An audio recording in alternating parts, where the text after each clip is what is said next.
12 minus 8 times 4 minus 2. 12 minus 8 is just 4, and 4 minus 2 is 2. So we have 4 times 2, which equals 8. But this answer is incorrect. The reason is that there is a fixed set of rules in math called the order of operations, commonly known as PEMDAS in some countries, or BODMAS in some other countries, but they mean the same thing.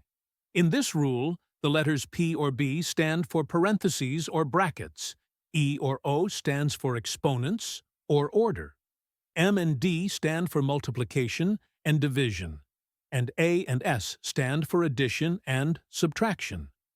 First, we have to solve for parentheses, then exponents, then multiplication or division, and finally addition or subtraction. Remember that multiplication and division have equal priority, and we have to work from left to right. And the same applies to addition and subtraction. So first, inside the parenthesis, we have 4 minus 2, which equals 2. So we have 12 minus 8 times 2.